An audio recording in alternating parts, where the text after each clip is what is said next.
Good morning students. देखिएगा, आज हम लोग क्लास 8 का फोर्स एंड प्रेस चैप्टर की स्टडी करते हैं, subject science. In this chapter we will cover the following topic: introduction of the force, what is the force, force क्या होता है, effect of force and unit of the force. Introduction: moving a book place on a table. एक table में book क्यों move कर रही है? हम आसानी से डोर को क्यों ओपन कर लेते हैं? Lifting a bucket filled with water. एक बाल्टी है जिसके अंदर पानी भरा हुआ, उसको हम आसानी से उठा लेते हैं। ओपनिंग अ ड्रॉ, हम ड्रॉ को ओपन कर लेते हैं। किकिंग अ फुटबॉल, हम फुटबॉल को किक कर देते हैं। Hitting the ball with a bat. What is the common in these things? देखिए, इन सब चीज़ों में क्या कॉमन पाया जाता है कि इन सब चीज़ों में एक चीज़ कॉमन है, वो कॉमन है कि हम इन सब ऑब्जेक्ट से वर्क करने के लिए फोर्स लगा रहे हैं। देखिएगा, these are the various example of the force: tug of wars, drawing a back of a ball, एक बॉल को पीछे उठाना, एक की को पीछे की खींचना, ये हमारे एग्जाम्पल है फोर्स का। राइजिंग अ फ्लैग, फ्लैग को लहराना, पुलिंग अ बॉक्स को खींचना। ये इन सभी चीज़ों में एक चीज़ कॉमन है कि हम फोर्स को लगा रहे हैं। We are applying the force. देखिए, अब now we will move to the exact definition of the force. Force क्या है? ये फोर्स इज अ पुश और पुल और बोथ। फोर्स या तो पुश है या पुल है या दोनों हैं। A force cannot be seen but we can feel and observe the effect of the force. अगर ये टेबल्स है, ये टेबल है, मैंने इस पर फोर्स लगाया तो क्या होगा कि ये डेफिनेटली इसको जो पुश करा या किसी चीज़ को खींचना, किसी चीज़ को धक्का देना और किसी चीज़ को खींचना, ये हमारा फोर्स कहलाता है। ठीक है, फोर्स को हम देख नहीं सकते, फोर्स को केवल ऑब्जर्व कर सकते हैं। मैंने जब किसी टेबल पर फोर्स लगाऊंगा तो टेबल डिस्प्लेस करेगी, अपनी पोजीशन चेंज करेगी, तो दैट इज कॉल्ड, उस पर हमने फोर्स लगा के उसी पोजीशन को चेंज किया। ठीक है, अब देखिए, इसको दो पार्ट में हमने डिवाइडेड किया है। पुश नंबर 1 हमारा push, number 2 pull. A force to move an object away from our body, यानी कि किसी ऑब्जेक्ट को दूर धकेलना, हम अपनी body is called the push. और एक पुल होता है किसी उस ऑब्जेक्ट को अपने पास खींचना। A pull is when we apply force to move an object towards our body, अपनी ओर खींचना। लेकिन जब हम दोनों कॉम्बिनेशंस कर लेते हैं, पुश एंड पुल, ये भी हमारा फोर्स है। प्लेइंग का गिटार को प्लेइंग करना है, यहाँ गिटार के जो वायर्स हैं कैसे मूव कर रहे हैं, with the help of force. ठीक है, saving board, rowing a boat, ये सारे एग्जाम्पल हमारे फोर्स के। Without an interaction, the force cannot be applied to change the state of an object. यदि हम किसी ऑब्जेक्ट पे अगर हम फोर्स लगाए और वो यानी कि हम उसको टच करना चाहिए, है ना, तो ये फोर्स मूव करेगा, यानी कि उसको इंटरेक्ट करना चाहिए। विदाउट इंटरेक्ट हम उस ऑब्जेक्ट पे फोर्स नहीं लगा सकते। तो देखिए, फोर्स जब हम किसी ऑब्जेक्ट पे लगा रहे हैं तो वो मूव करेगा। अब देखिए, फोर्स को मैं बता देता हूँ, यहाँ पर दो कैटेगरीज होती हैं। एक कॉन्टैक्ट फोर्स होता है, एक नॉन कॉन्टैक्ट फोर्स होता है। एक फोर्स कॉन्टैक्ट होता है और एक फोर्स नॉन कॉन्टैक्ट होता है। जब दो सरफेस को आपस में रफ किया जाता है, तो जब दोनों फोर्सेस आपस में दो सरफेस एक दूसरे मिल रही हैं, तो ये कॉन्टैक्ट फोर्स है। जब आप देखिए, जो अर्थ है वो ग्रेविटेशनल फोर्स है। अर्थ किसी ऑब्जेक्ट को अपनी ओर खींचती है, लेकिन रब नहीं, उसकी सरफेस मिले या ना मिले, ऑब्जेक्ट दूर है तब भी वो फोर्स लगा रही है, तो उसको हम नॉन कॉन्टैक्ट फोर्स कहते हैं। मैग्नेटिक फोर्स, मैग्नेट है, लोहे का कोई ऑब्जेक्ट रखा हुआ है, वो दूसरा फोर्स लगा रही है, उस पर अपनी ओर खींच रही है, तो वो क्या है, मैग्नेटिक फोर्स है। अब देखिएगा the effect of the force. Number 1, change the shape of object. हम ऑब्जेक्ट का शेप भी चेंज कर सकते हैं। हम ऑब्जेक्ट को हम ये बोतल है, अगर हम बोतल को फोर्स लगाएंगे तो इसका शेप चेंज हो जाएगा, दैट इज कॉल्ड फोर्स। और दूसरा फोर्स, हम किसी मूविंग ऑब्जेक्ट, जब हम कोई ऑब्जेक्ट है, जैसे हम बॉल हम क्रिकेट खेलते हैं, तो हमने उसको अपने बैट से हिट किया तो रन कर रही है, हिट किया, रन कर रही है, लेकिन जैसे हमने उसकी बॉल को हमने विद कैच किया, फोर्स लगाया, वो स्टॉप हो गई। तो हम किसी ऑब्जेक्ट को मूव भी कर सकते हैं और उस ऑब्जेक्ट को स्टॉप भी कर सकते हैं with the help of the force. ठीक है। या अब change the speed of a moving object. एक बॉल है, आप बॉल को फेंक कर देता है तो उस पर क्या होता है, जो एक बैटमैन होता है इस बॉल को हिट करता है, ऐसे करता है, हिट किया से, तो बॉल बहुत दूर चली गई। ठीक है, तो ऐसे बॉल गई, उसने हिट किया और बॉल की डायरेक्शन भी चली गई। तो यहाँ पर हम उसकी डायरेक्शन भी चेंज कर सकते हैं। दूसरी चीज, हम फोर्स के द्वारा ऑब्जेक्ट को टेम्परेली या परमानेंटली शेप चेंज कर सकते हैं। ठीक, these are the various application of the force. These are the now force can cause motion in a stationary object. Yes, stationary object या कोई ऑब्जेक्ट रेस्ट में है, अगर कोई ऑब्जेक्ट अपने पोजीशन को चेंज कर, ये रखा हुआ है, ये भाई ये बोतल रखी हुई है, अगर मैं इसे फोर्स लगाऊंगा या मैं इसको किक करूंगा तो दूर करेगी, तो इसकी पोजीशन चेंज हो गई, मुझे रखी थी मूव कर गई। ऐसी कोई गाड़ी खड़ी हुई है तो उस पर फोर्स लगाकर हम उसको चला सकते हैं, है ना। और जैसे कि आपने देखा होगा इक्का होता है, पहले टांगे चलते थे, हॉर्स कार्ड होती थी, ब्लक कार्ड होती थी, तो उनको ब्लक फोर्स तो लगा रहे उसको भाई मोशन करने के लिए, क्योंकि गाड़ी विदाउट फोर्स चलेगी नहीं, तो उसको बोला कि उसको फोर्स लगा रहा है, उसको खींच रहा है। तो ये क्या है, ये एक हमारा फोर्स है जिसके कारण मूविंग ऑब्जेक्ट, कोई स्टेशनरी हो, रेस्ट कोई ऑब्जेक्ट रेस्ट में है तो वो मूव कर जाएगा। ठीक है, अब force can stop a moving object. देखिए बॉय चल रहा है, ये देखिएगा, ये बॉय चल रहा है, दिख रहे होंगे आप। जब बॉय अब ये ब्रेक लगाता है तो गाड़ी स्टॉप हो जाए। दूसरा, ये इस पर्सन ने इस बॉल को कैच किया, तो कैच करने के बॉल को स्टॉप हो गई। तो ये क्या है कि moving object can stop when we apply the force.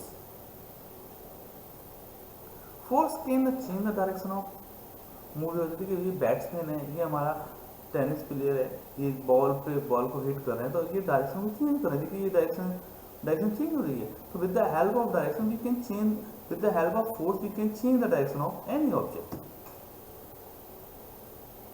Force can change the speed of moving object. हम साइकिल चलाते हैं, साइकिल पे बहुत साइकिल चला रहे हैं, साइकिल जितने तेज पेडल लगाएंगे वो उतनी तेजी से मूव करेगा। अब ये गर्ल्स है, इस गर्ल्स को हम ऐसे करेंगे, जितनी तेजी हम उसको फोर्स लगाएंगे उतनी तेजी से चलेगी। तो ये हमारा क्या है कि हम किसी भी ऑब्जेक्ट को मूव कर सकते हैं, स्पीड को चेंज कर सकते हैं with the help of force. Force can change the shape on object. देखिए ये दैट आटा, दैट फ्लोर, आटा को नीट फ्लोरिंग कर रहे हैं, ये आपके कुछ ऑब्जेक्ट बना रहे हैं, तो फोर ऑब्जेक्ट हम किसी भी चीज़ की शेप को चेंज कर सकते हैं। लेकिन जैसे कि हमने कागज़ को फोल्ड कर दिया, शेप चेंज हो गया, कागज़ फोल्ड हो गया, क्यों हुआ, क्योंकि हमने उसको फोर्स लगा दिया है, लकड़ी को हमने काट दिया, फोर्स के थ्रू हम काट दिया, है ना। तो और आपने किसी ईंट को तुमने उसमें जमीन में मगर तोड़ दिया, तो फोर्स की तरफ शेप चेंज कर सकते हैं easily. We can change the shape with the help of force. अगर हमने इसको फोर्स लगाया तो इसको साइड देखो, ये हमने इसको फोर्स लगाया, देखिएगा मैं इससे फोर्स लगाया तो ये शेप चेंज हो गया, ये एक टेम्परेरी चेंजेस है। तो हम फोर्स के द्वारा उस ऑब्जेक्ट के साइज शेप को भी चेंज कर सकते हैं। अब देखिए यूनिट ऑफ फोर्स क्या होती है। यूनिट ऑफ फोर्स होता है न्यूटन, जिसको हम कैपिटल लेटर एन से डिफाइन करते हैं। ठीक है, अब देखिए, अब फोर्स किसी ऑब्जेक्ट को पुश करता है, पुल करता है। अब देखिएगा, और फोर्स जो यूनिट है बेसिकली वो फोर्स की जो यूनिट है वो न्यूटन है। इसकी अदर यूनिट क्या होंगी देखिएगा, जैसे हम जानते हैं फोर्स का फॉर्मूला होता है F बराबर एम। मास की यूनिट होती है किलोग्राम और ए की एक्सेलरेशन यानी कि मीटर पर सेकंड स्क्वायर। तो फोर्स की यूनिट होगी किलोग्राम मीटर पर सेकंड स्क्वायर, किलोग्राम मीटर पर सेकंड स्क्वायर। इसको हम न्यूटन के डिफाइन भी कर सकते हैं। अब देखिएगा, what is the kgf, kilogram force. किसी 1 किलोग्राम ऑब्जेक्ट को ऊपर की ओर उठाने पे जितना हम फोर्स लगाते हैं that is called the 1 kgf। 1 kilogram force friends, अब हमारा टॉपिक है फ्रिक्शन। देखिए ये जो मेरे हैंड है, इनको जब मैं हैंड को रब करता हूँ ऐसे, तो ये क्या होता है, मेरे हैंड धीरे धीरे गर्म होने लगते हैं। क्यों होने लगते हैं? क्योंकि दो अपोजिट डायरेक्शन में फोर्स लगती है। जब दो अपोजिट डायरेक्शन में फोर्स लगती हैं और वो एक दूसरे को रब करती हैं, इस कॉल्ड द फ्रिक्शन। ठीक है।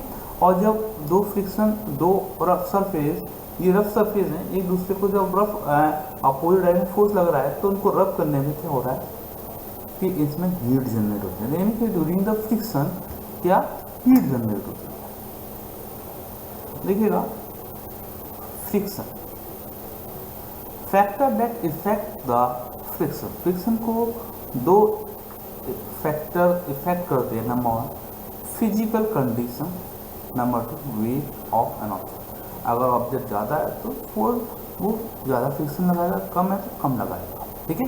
लेकिन अगर उसकी सरफेस रफ है तो ज़्यादा फ्रिक्शन होगा, अगर वो वहाँ पर स्मूथ है तो कम लगाएगा। ठीक है। How to be reduce the friction. Friction को रिड्यूस कैसे किया जाता है? बॉल बेयरिंग का यूज़ करके, व्हील एक्सल का यूज़ करके, लुब्रिकेंट ऑयल का यूज़ करके, एयर क्यूजेंस रोलर का, देखिए इन सब का यूज़ करके हम फ्रिक्शन रिड्यूस करते हैं। ठीक है। एडवांटेज देखिएगा, कुछ इसके फ्रिक्शन की, हम पेपर से पेन पर लिखते हैं तो with the help of friction लिखते हैं। अगर फ्रिक्शन पेपर और पेन के बीच फ्रिक्शन नहीं लगेगा तो लिख पाएगा नहीं। ठीक है। आप देखिए एडवांटेज, हम लोग चलते हैं, रन करते हैं, सरफेस से फ्रिक्शन, अगर हमारा सरफेस जमीन फ्लोर है जिस बहुत चिकना होगा तो हम चल नहीं पाएंगे, वॉक नहीं कर पाएंगे, क्योंकि फिसल जाएंगे, क्योंकि फ्रिक्शन नहीं होगा। ठीक है। नंबर वन पॉइंट है, enable people to run and walk without falling and slipping. आसानी से लोग बिना गिरे आसानी चल सकते हैं।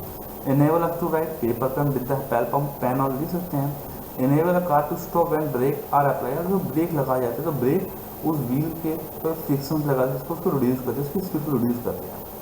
Enable an object to be stationary, किसी ऑब्जेक्ट को मोशन से रेस्ट में ला सकते हैं। Music instrument can produce sound, allow vehicle to travel on road without slipping.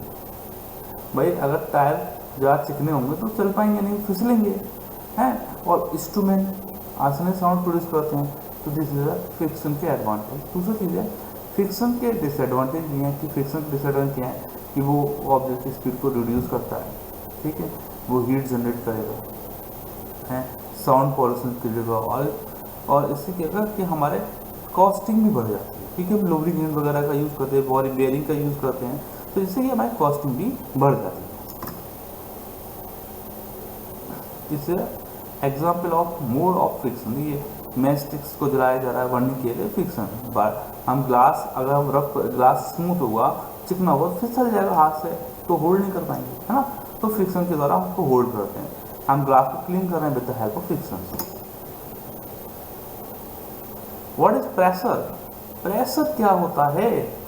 जब देखिए ये एक बोतल है, इसके अंदर पानी भरा हुआ है, वो अपना फोर्स नीचे की ओर लगाएगी, इसके जब पानी भर देंगे तो ये अपना फोर्स नीचे की ओर लगा रही है, तो जितना फोर्स वो जमीन पे नीचे की ओर लगाएगी उसको हम प्रेशर कहते हैं। ठीक है। तो we can say that pressure की जो प्रेशर को हम डिफाइन कैसे कर सकते हैं, पी बराबर एफ अपॉन ए होता है, यानी कि the force per unit area is called the pressure. The force per unit area is called the pressure. आप देखिए इसकी अदर यूनिट भी होती है, इसकी अदर होती है पास्कल।